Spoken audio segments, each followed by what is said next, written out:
Se você busca ansiosamente soluções para melhorar sua relação com os outros, saiba que a boa comunicação é uma das armas mais eficazes. Quer saber como ter conversas mais pacíficas e em busca de soluções? Então, vem comigo no terceiro episódio do podcast Traduzindo.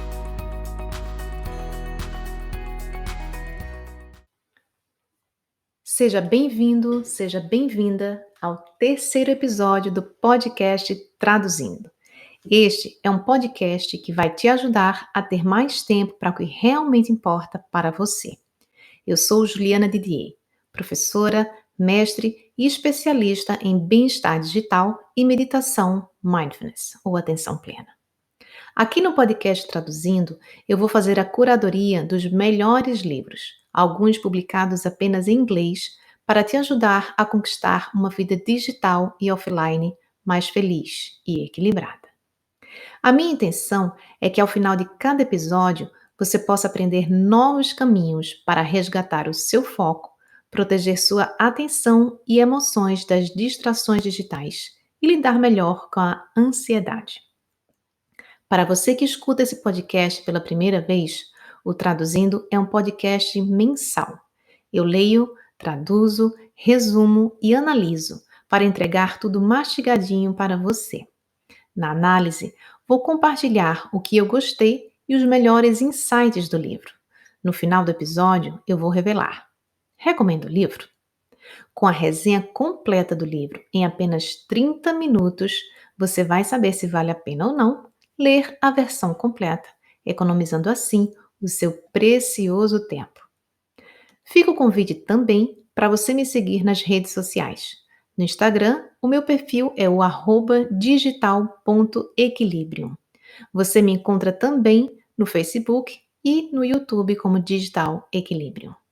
E se você gostar do que vai ouvir aqui, compartilhe nos seus grupos de mensagem e nas suas redes sociais.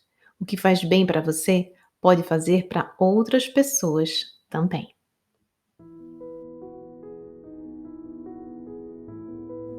O episódio número 3 do podcast Traduzindo é baseado no livro Comunicação Não Violenta: Técnicas para Aprimorar Relacionamentos Pessoais e Profissionais, de Marshall Rosenberg.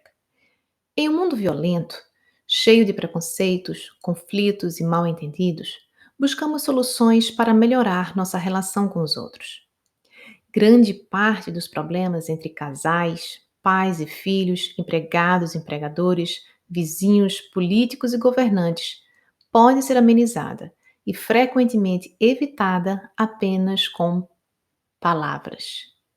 Porém, saber ouvir o que de fato está sendo dito pelo outro e expressar o que de fato queremos dizer, embora pareça tarefa simples, é das mais difíceis. Nesta obra, best-seller no Brasil e no mundo, Marshall Rosenberg explica de maneira revolucionária os valores e princípios da comunicação não violenta, que se baseia em habilidades de linguagem e comunicação que fortalecem nossa capacidade de manter a humanidade, mesmo em condições adversas. Usando a sua experiência como psicólogo clínico e criador do método da CNV, ele ensina o leitor a entregar-se de coração aos relacionamentos e se libertar dos condicionamentos e dos efeitos de experiências passadas. B. Identificar e expressar sentimentos. Expressar a raiva de forma não violenta. Transformar padrões negativos de pensamento. Resolver seus conflitos com os outros de forma pacífica. E, finalmente, criar relacionamentos interpessoais baseados em respeito mútuo, compaixão e cooperação. Trecho adaptado da apresentação do livro na amazon.com.br.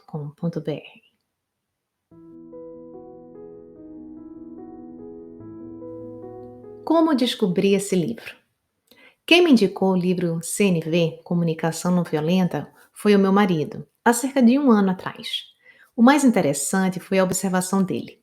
Ju, é aquele tipo de livro clássico que a gente precisa ler e reler a cada 2 anos. Nossa, eu pensei. Esse livro deve ser daqueles que mudam a nossa visão de mundo. Estava na hora de conhecer melhor sobre a tão falada comunicação não violenta e o que ela tinha de tão especial. Acho que inclusive foi o primeiro livro que eu li no Kindle, vencendo meu preconceito inicial contra livros que não são de papel. Agora, trago para você a minha resenha em áudio, tudo resumido, mastigado para você. Tá curioso ou curiosa? Então, vem comigo.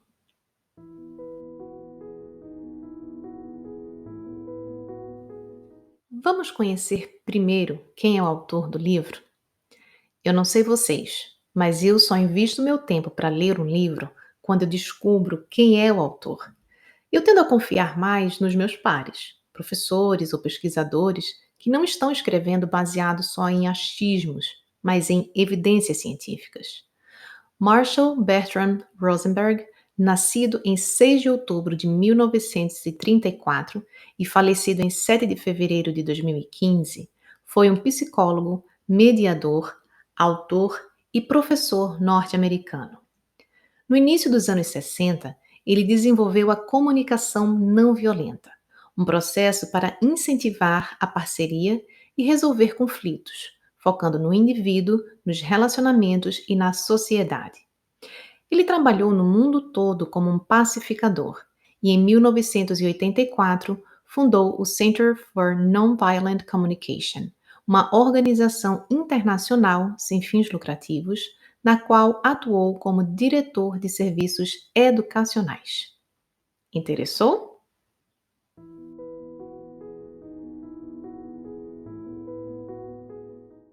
O livro Comunicação Não Violenta: Técnicas para Aprimorar Relacionamentos Pessoais e Profissionais é organizado em 13 capítulos. Nos capítulos 1, Do Fundo do Coração, e 2, A Comunicação que Bloqueia a Compaixão, o autor explica as raízes mais profundas da violência. Ele afirma: na raiz de grande parte, ou talvez de toda violência, verbal, psicológica ou física, entre familiares, tribos ou nações, está um tipo de pensamento que atribui a causa do conflito ao fato de os adversários estarem errados. Ao mesmo tempo, o que trava a comunicação é a incapacidade das pessoas em pensar em si mesmas ou nos outros em termos de vulnerabilidade, ou seja, o que a outra pessoa pode estar sentindo, temendo, ansiando, do que ela pode estar passando.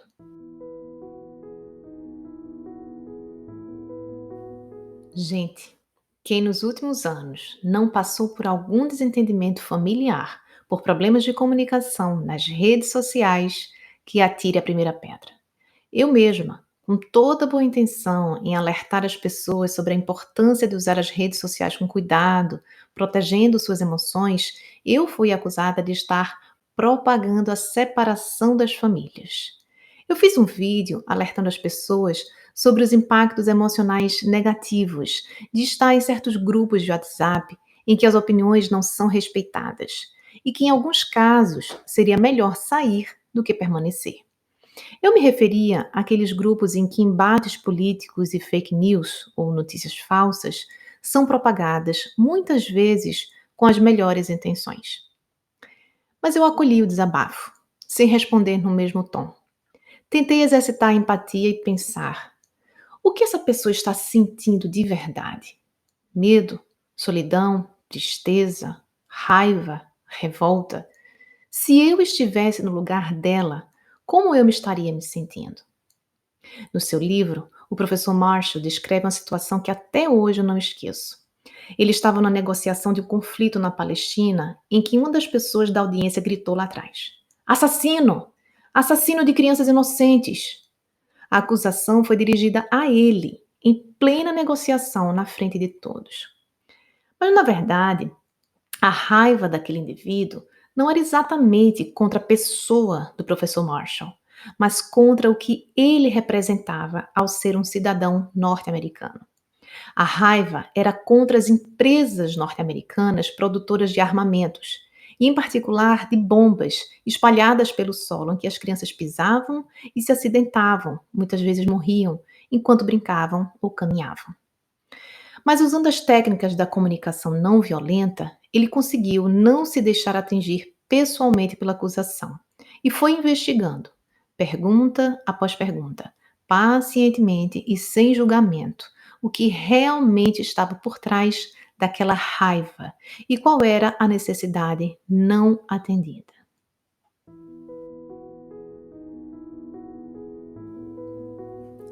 Outro alerta que o Marshall faz de forma eloquente no segundo capítulo do livro é: ficamos perigosos quando não temos consciência de nossa responsabilidade por nossos comportamentos, pensamentos e sentimentos. Portanto, a CNV nos ensina também sobre autorresponsabilidade, sobre a importância, como indivíduos, de não justificarmos as nossas incoerências e violência contra o outro, terceirizando a responsabilidade sobre aquilo que fazemos, ou seja, nosso comportamento, sobre o que pensamos ou sentimos. São justificativas que a gente vê por aí, como por exemplo, mas eu falei isso no calor da emoção. Ou ainda, fiz isso porque me mandaram fazer, não porque eu queria. Ou, não foi culpa minha, estava apenas reagindo. Ou, mas foi ele quem me provocou.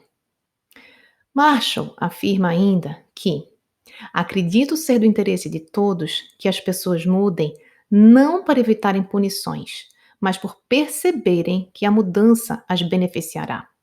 Para ele, esse aspecto é fundamental para uma mudança efetiva nos indivíduos, nas relações e na sociedade. Um outro conceito importante, que seria um conceito contrário à CNV, é a comunicação alienante da vida. Em outras palavras, é o uso de julgamentos moralizadores, que implica que aqueles que não agem em consonância com os nossos valores estão errados ou são maus. Outra forma negativa presente nesse tipo de comunicação alienante é fazer comparações, que são capazes de bloquear a compaixão, tanto pelos outros quanto por nós mesmos. No capítulo 3, Observar sem avaliar, Marshall destaca que quando combinamos observação com avaliação, as pessoas tendem a receber isso como crítica. Abre aspas. A CNV não nos obriga a permanecermos completamente objetivos e a nos abstermos de avaliar. Ela apenas requer que mantenhamos a separação entre nossas observações e nossas avaliações. A CNV é uma linguagem dinâmica que desestimula generalizações estáticas. Ao contrário, as avaliações devem sempre se basear nas observações específicas de cada momento e contexto. Fica comigo que você vai entender mais sobre como isso funciona.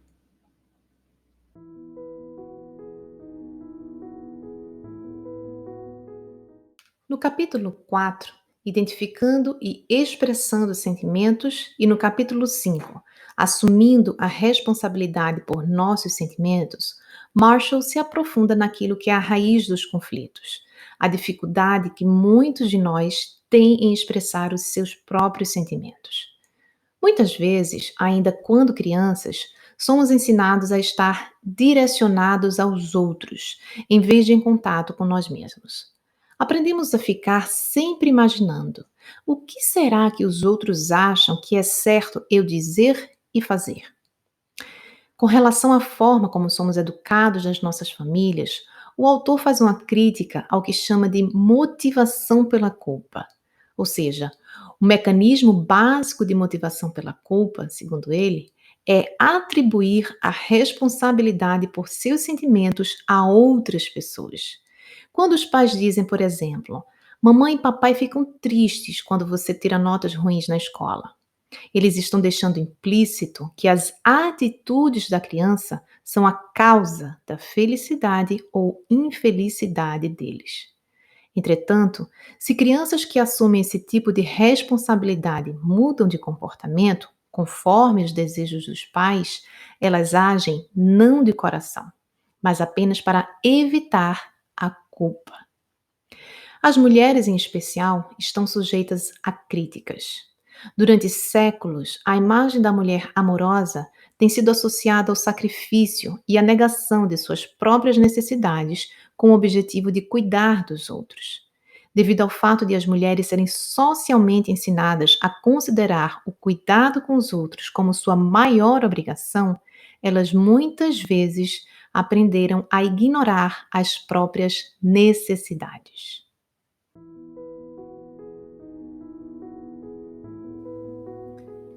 Eu, pessoalmente, me identifiquei muito com esse trecho do livro enquanto mãe e mulher. Achamos que devemos nos esforçar constantemente para manter todos felizes.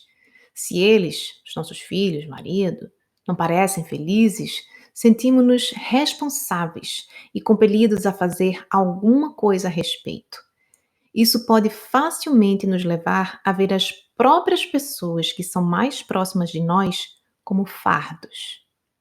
E isso leva a alguns estágios que nós precisamos caminhar. O primeiro estágio é a escravidão emocional.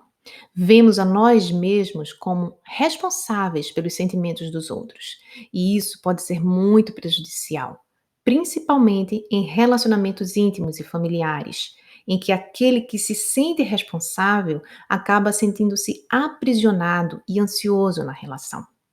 O segundo estágio, segundo Marshall, é o ranzinza. Sentimos raiva, não queremos mais ser responsáveis pelos sentimentos dos outros.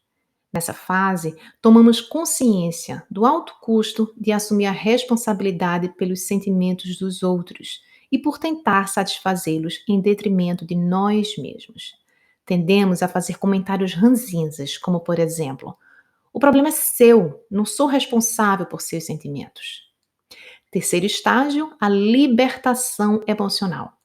Assumimos a responsabilidade por nossas intenções e ações. Nessa fase, respondemos às necessidades dos outros por compaixão, nunca por medo, culpa ou vergonha.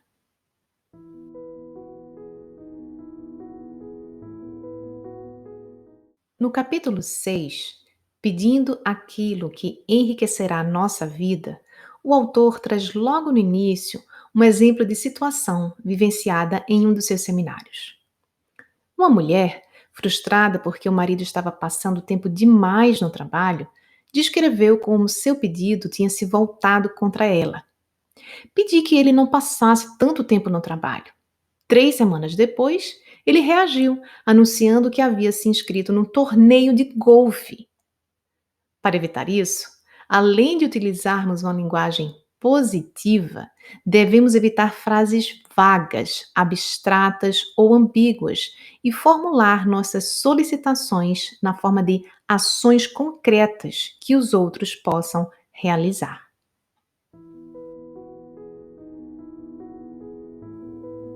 Nos capítulos 7, Receber com empatia, e capítulo 8, O poder da empatia, Marshall sintetiza as duas partes da CNV. 1. Expressar-se com honestidade. E 2. Receber com empatia. Os últimos capítulos descrevem os 4 componentes da CNV: o que observamos, sentimos e do que precisamos, e o que desejamos pedir para enriquecer a nossa vida. A partir deste capítulo, ele deixa de lado a autoexpressão para aplicar esses mesmos 4 componentes ao processo de prestar atenção no que os outros estão observando, sentindo, precisando e pedindo. Marshall chama essa parte do processo de comunicação de receber com empatia. Para mim, esse é um dos aspectos mais desafiadores da SNV, o exercício da empatia. Um dos subtítulos do capítulo Presença, não faça nada, apenas esteja lá, foi como um soco no estômago para mim. Eu, Juliana, sempre fui de falar muito, de querer sempre estar com um conselho pronto para dar. Eu fui criada assim. Minha mãe adorava dar lição de moral. Eu lembro da minha irmã dizendo: Nossa, eu prefiro apanhar do que ficar aqui esse tempo todo ouvindo sermão. O meu avô Também adorava dar um sermão. O seu apelido, Zé Padre, foi justamente pelo fato dele sempre ter uma lista de conselhos a dar.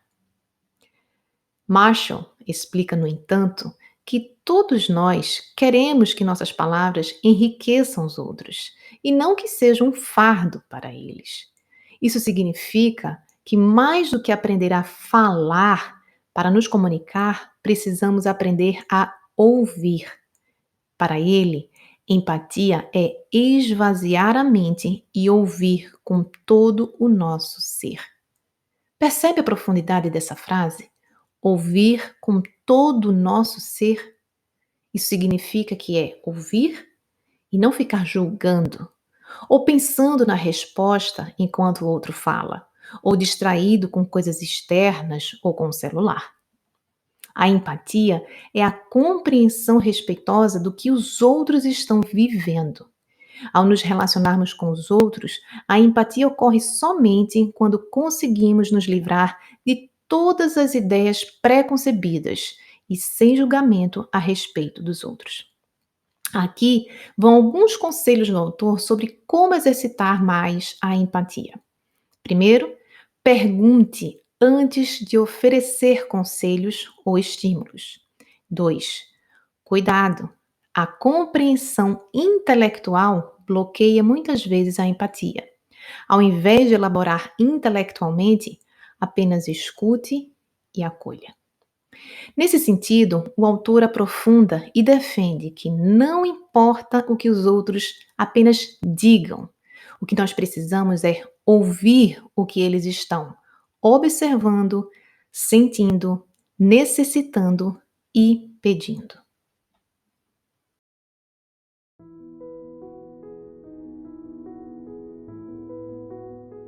Capítulo 9, conectando-nos compassivamente com nós mesmos, o autor destaca algo que no mindfulness, atenção plena, nós chamamos de autocompaixão. Ele afirma: nós não somos feitos para sucumbir às ordens do dever e do tenho de, venham elas de fora ou de dentro de nós mesmos. E se viermos a ceder e nos submeter a essas ordens, nossas ações se originarão de uma energia destituída da alegria de viver. Já no capítulo 10, expressando a raiva plenamente, Marshall afirma que temos 4 opções quando escutamos uma mensagem difícil. 1. Culpar a nós mesmos. 2. Culpar os outros. 3. Perceber nossos próprios sentimentos e necessidades. 4. Perceber os sentimentos e necessidades dos outros. Ele argumenta ainda que, em muitas situações, outras formas de comunicação, opostas à CNV, podem até funcionar, mas existe um alto custo emocional e social envolvido. Ele afirma: é claro que podemos ter sucesso em utilizar tais julgamentos para intimidar as pessoas, de modo que atendam a nossas necessidades. Se elas se sentirem amedrontadas, culpadas ou envergonhadas a ponto de mudar as suas atitudes, podemos vir a acreditar que é possível, entre aspas, ganhar, dizendo às pessoas o que há de errado com elas. Numa perspectiva mais ampla, porém, percebemos que cada vez que as nossas necessidades são atendidas dessa maneira, não apenas perdemos, mas contribuímos de forma muito tangível para a violência no planeta. O professor Marshall oferece neste capítulo ainda alguns passos para expressarmos a raiva. 1. Parar e respirar. 2. Identificar nossos pensamentos que estão julgando as pessoas. 3. Conectar-nos às nossas necessidades. 4. Expressar nossos sentimentos e necessidades não atendidas. No capítulo 11, o capítulo seguinte, o uso da força para nos proteger, o autor descreve situações típicas em que usamos a força, seja da palavra, numa punição ou na forma de castigos, como uma forma de nos proteger, e explica também como sair desse ciclo. No capítulo seguinte, o 12, libertando-nos e aconselhando os outros, Ele defende que é preciso nos libertarmos, primeiramente, de nossos julgamentos e crenças, para que, ao sermos verdadeiramente livres, estejamos abertos para aconselhar os outros.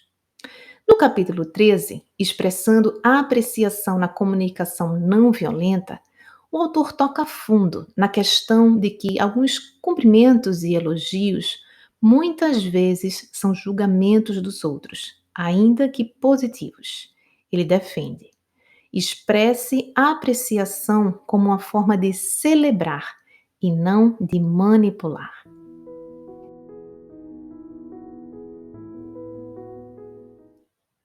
Vamos agora à análise do livro? O que eu mais gostei?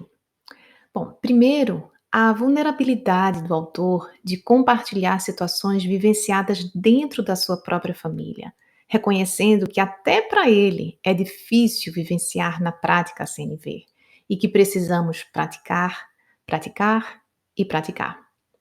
Ao mesmo tempo, ter uma postura de autocompaixão, entendendo que sempre podemos errar, mas também recomeçar. Outra coisa que eu gostei foram os exemplos de situações diversas vivenciadas pelo autor em seus seminários, com diferentes grupos sociais, diferentes países e pessoas com todas as idades e perfis. Isso traz uma riqueza em que podemos entender, na prática, as frases, as situações, os comportamentos, as atitudes típicas de quando usamos e principalmente quando não usamos a CNV na nossa comunicação.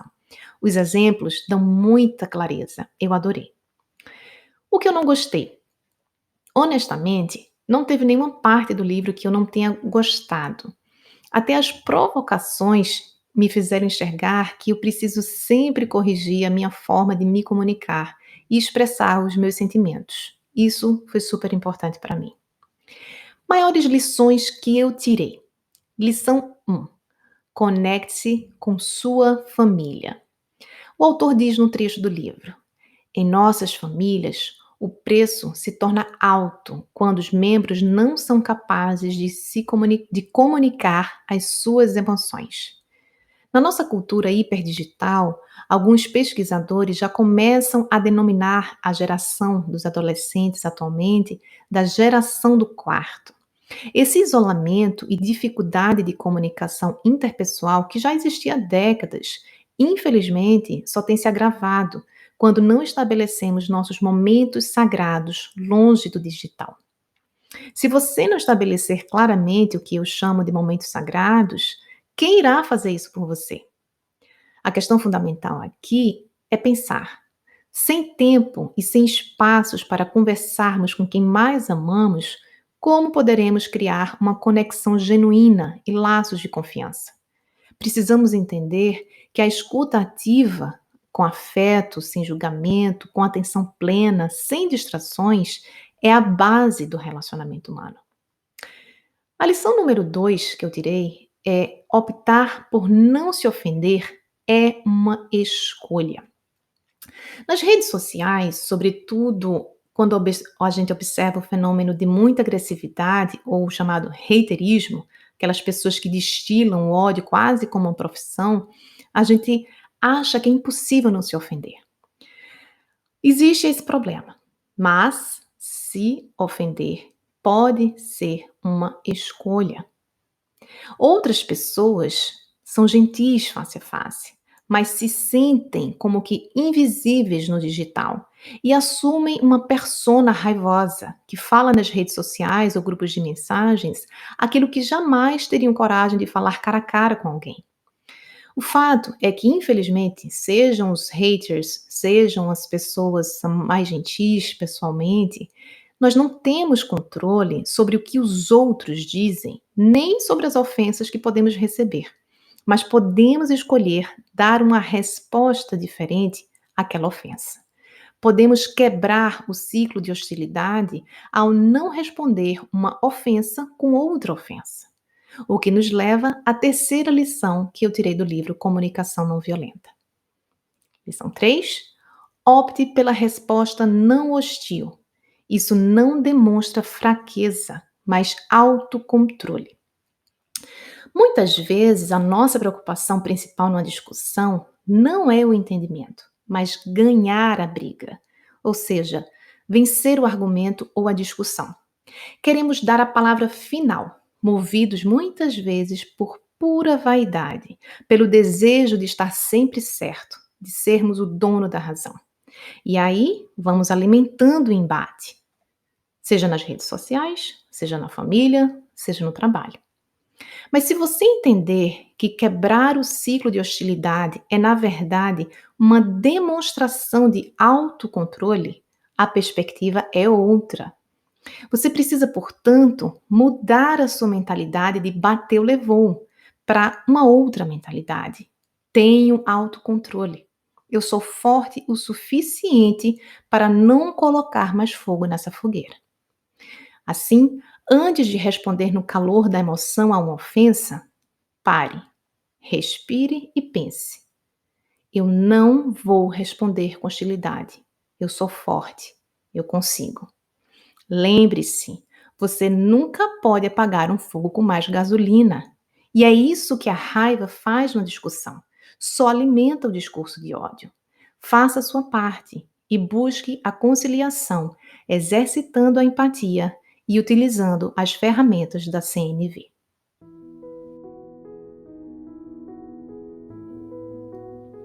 Afinal, vale a pena ler o livro? Sim, eu recomendo demais. O livro tem um bom equilíbrio entre bases teóricas e situações práticas. Não é um livro acadêmico. Qualquer pessoa que não seja da área de comunicação ou psicologia consegue entender. É leve de ler, rico em histórias e em exemplos, algumas bem tocantes, por sinal. Sem dúvida, eu daria a você o mesmo conselho que eu ouvi do meu marido. Esse é daqueles livros para se ler e reler a cada 2 anos. Para quem eu recomendo? Para qualquer e toda pessoa que deseje ter relacionamentos interpessoais mais saudáveis. Pais, mães, profissionais de todas as áreas. Indico para quem tem dificuldade também de expressar as suas emoções e necessidades não atendidas. Indico em particular para aquelas pessoas que, seja por motivos pessoais ou profissionais, precisam diariamente lidar com a conciliação de conflitos. Obrigada por estar aqui comigo no terceiro episódio do podcast Traduzindo. Me acompanhe nas redes sociais e participe da próxima escolha do livro no Instagram, @digital.equilíbrio. Foi um prazer estar aqui com você. E se você gostou do que ouviu, compartilhe.